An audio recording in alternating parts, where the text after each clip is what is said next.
All right, good afternoon, everybody. All right, I hope it's been a productive week for you. It certainly has been a productive week for me, being my first conference as the president and CEO of NMSDC. As you can hear, I'm probably a little bit more hoarse than I was when I kicked this off on Monday, but that's a good thing. That means I've been talking to a lot of you, so thank you for that. So we are so pleased to have with us today two of the strongest leaders in the diversity field.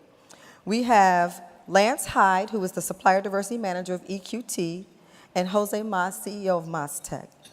So we're going to just dig right into this. I think it's really important that we hear their story, understand this journey that they've taken together and help to get to the Fortune 500 and have diversity in our supply chain. So I'm going to start first by asking Lance this question to kind of set the tone for us. Tell us, how does EQT measure success with your MBEs? What is it about your initiative or your processes that let you know that what you're doing is actually working, other than having a supplier who's now part of the Fortune 500? Well, that's a great question. But before I answer that question, I want to first of all thank you for the invitation to participate. Secondly, I also want to congratulate you on becoming the new president and CEO of the NMSDC. Thank you. Thank you. Thank you. What an honor. And I want to congratulate you by becoming the first MBE to make the Fortune 500. Yes. Yes. And back to answering your question, Ralph Moore, who taught me supplier diversity, years ago, he said how to measure success will always depend on the strategy, structure, culture, and the organization, and the industry that your organization's in. And that is so true. And while we do count spend, and that is a very effective barometer where you can gauge your progress, it's very important that we don't remain narrowly focused just on diversity spend alone, because we'll overlook so many other different positive attributes that supplier diversity has to offer, such as the positive impact it makes on our bottom line, how it enables us to drive shareholder and value for our investors, how it helps to create jobs within our communities, and particularly jobs for women and people of color, since women and people of color are so disproportionately underrepresented within the oil and gas industry, and also the positive socioeconomic imperative, and I'll touch on that a little bit later on. So what we did to measure success, we wanted to find out what are diverse firms doing for our organization to help impact our bottom line. So we've developed a cost savings measurement metrics, and what we found is over the last 2 years, when we award work to diverse firms, our company has saved over $24 million. What we've also We also wanted to know what type of impact MBEs were having in our communities in terms of creating jobs, particularly for women and people of color. So we developed a diversity workforce tracker, which calculates the number and the percentage of jobs that MBEs hire for women and people of color on our projects throughout our operational footprint. And what we find year over year is that MBEs are hiring women and for people of color at a greater percentage than women and people of color currently employed in our industry. And that's really important to us because women, according to the U.S. Department of Labor's Bureau of Labor Statistics last year, represented only less than 13% of all the jobs in the oil and gas industry. In comparison, minorities represented not even 15% of all the jobs in the oil and gas industry. So the numbers clearly show to us the data that not only are MBEs driving shareholder value for us, not only are employing women and people of color at a greater percentage than women and people of color are currently employed in our industry, but they're also driving employment opportunities for many people who wouldn't have those opportunities. And that's the third metric, and this is one that I think people overlook and is so critically important for supplier diversity. For people who might have had a challenge or maybe might have made a mistake in their life, for many of these individuals within our communities, the only viable means for legitimate gainful employment exists with companies that are owned by people of color. Without MBEs, many of these individuals would not have a means to feed, clothe, and provide shelter for their families. MBEs are the organizations that will give these individuals a second chance. So there's a strong social economic imperative that MBEs provide. And lastly, in the case with José Mas, the way his value proposition is aligned, it supports specifically what we look for and how we measure success.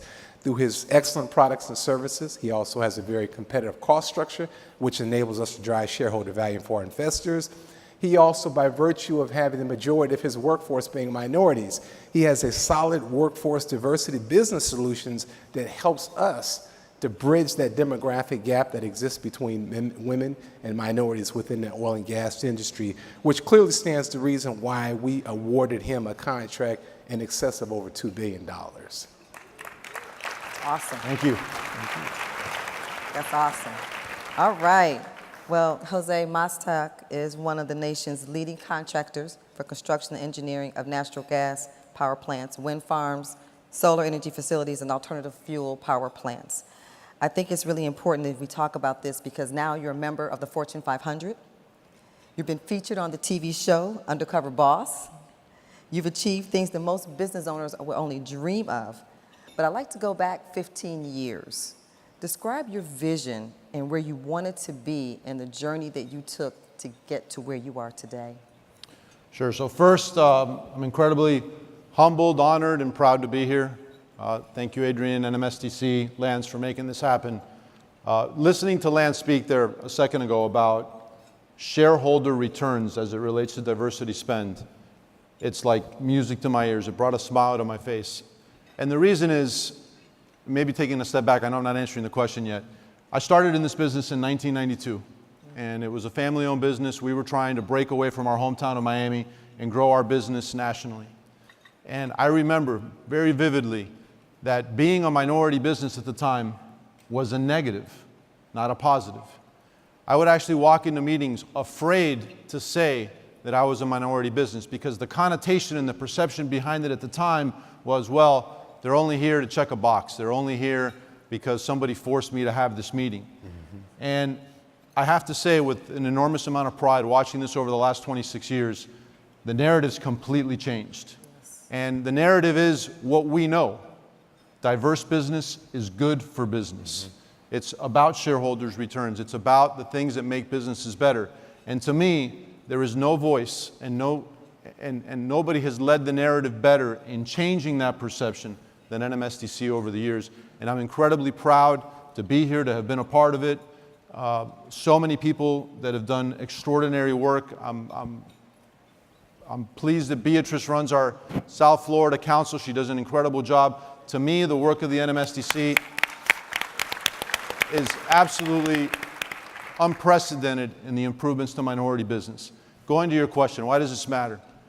Because part of what's driven me the last 15 years, I've been CEO of the business for 11 years, was I will never forget in 1992, the look on people's face when I walked in a meeting and the doubt that they had in my ability to perform.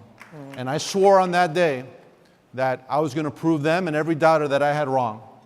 So one of the biggest issues that I found through the years, and even today, unfortunately, diverse business doesn't mean small business. Diverse businesses, we need billion-dollar diverse companies. We need $2 billion diverse companies, $5 billion, $7 billion, which we have the honor to be at today. We have the honor of being a Fortune 500 company, but the reality is we need more Fortune 500 diverse companies. And not to set ourselves short, we don't have any companies on Fortune 100 yet, right?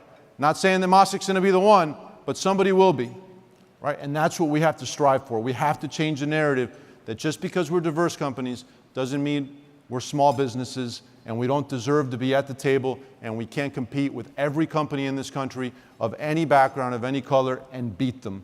And I think that's the most important message, and that's what's driven me the last 15 years. That's awesome. Thank you. That is awesome. So let me ask you, as you've been growing your company, I'm sure you've gone through stages. How have you adapted your leadership style to make sure that you are continuing to grow and evolve with your company and your business? It's completely different, right? So I became CEO of the business, and we were predominantly in one business. We were in building out telephone underground and overhead cabling. That's kind of the background of our company. It's what my father started with the company when he started it in the early 1960s as an immigrant. What I knew when I took over as CEO in 2007 is we needed to evolve, we needed to change. That business was dying. The way you use your phones today is very different than the way you used your phone in 1990, let alone 2007. So I went off and really diversified the business in a lot of different areas. So as we mentioned, being from a communications and an underground perspective, we got into wireless in a big way. Today we're the largest builders of wireless infrastructure in the country for companies like AT&T, Verizon, Sprint, T-Mobile. We got into power generation, where today we're one of the top 3 builders of wind farms in the United States. We got into high voltage transmission line, where we work for utilities and independent power producers building their high voltage lines. And then we got into oil and gas. And today oil and gas is actually the biggest piece of our business with great customers like EQT. We build pipelines that move oil and gas. And it's a great story in this country, what's happened with our own energy infrastructure and our ability to really mine our own fossil fuels. So it's been amazing. Early on in the process, the truth is I was heavily involved in all of those businesses. I was very hands-on. I didn't know the businesses. I needed to learn the businesses. So I felt like I was too involved to some extent. As we've gotten bigger, the reality is that level of involvement can continue. And I think that's hard to identify as a leader. I want to be at every meeting. I want to be at every sales pitch, but I know that I can't. So as you evolve, as your company evolves, you need to delegate. You need to hire really good people. You need to hold them accountable. And then you need to kind of take a different role and more of a strategic vision of your company and where it's going. And that's what I spend most of my time today, is trying to figure out what's the next business that we want to get involved with. How do we set a culture and a tone for our company in the top? I think culture is probably the most important thing in a business. What people believe, having the people that work at your business all striving for the same goals and ideals and believing in the culture that the company's created. I think that's paramount. You mentioned Undercover Boss. For me, it was an incredible experience, but what I learned most about that experience, and my biggest fear going into that show, was every time I go work at a job, people are going to complain about their pay or making more money. That was my biggest fear. I figured, a lot of these people are working paycheck to paycheck, they're making ends meet. And the reality was that what I found was completely different. What people wanted to understand was how they made a difference, was how their efforts on a daily basis, how did it improve the company, how did it move the needle. People wanted to know what their self-worth meant to the entity. And I think if, as business leaders, which you all are, and as you're building your businesses, that culture that you set, understanding that the people that make your business are, they're at that front line, and creating the right culture and atmosphere for them is critical. And I think as you lead your business and grow your business, those leadership challenges change over time. Awesome, absolutely, absolutely. And obviously you've done a fantastic job given where you are today. I'm going to shift this next question back to you, Lance. The theme for this year's conference is really around innovation and impact. And I think you referenced in your earlier comments that, you were taught Supplier Diversity by Ralph Moore. I would venture to say a number of us sitting here were taught Supplier Diversity by Ralph Moore. Absolutely. But tell us a little bit more specifically around what is it that EQT does that's more on the innovative side of building your supplier diversity processes to help build your MBEs? Yeah. Well, one of the challenges that we had years ago was identifying diverse suppliers that provide a specific product and service that we source for our particular needs. It's a niche market. As I mentioned before, it's an industry that's underrepresented at this time by MBEs and WBEs as a whole. So in respect to our buyers and our prime suppliers, we wanted to configure a process where we can create a connections platform. We can develop a database of the strongest diverse suppliers that provide the specific product and services that we're looking for. So 6 years ago, we partnered up with a Possible Missions. It's the MBE, NMSDC certified MBE, and with Charmaine Taylor. And we sat down and mulled over and we said, why don't we develop a matchmaking event where we'll invite those particular suppliers? So we developed a commodities list. And what this commodities list is comprised of the products and services that we require for our current business needs and our confirmed upcoming projects. So once we compiled this list from all of our buyers, we thought, hey, there's a way that we can expand it and create an even more fertile ground of potential opportunities for MBEs by sharing this list with our prime suppliers. So we sent this list to our prime suppliers, and they added the products and services that they also source. So once we compiled this joint commodities list, with the support and the help of Possible Missions, they sent this out to all of the regional affiliate NMSDC councils. So from these councils, we were able to identify the top MBEs that provide the specific products and services that we're looking for. So there's also a customer profile, so there's a robust amount of information that's collected that's at the disposal for our buyers and our prime suppliers to be able to mull over and ascertain, based upon that information, who they'd like to meet with. So it was an invitation only. So once we went through this process, we exhausted and invited them weeks in advance.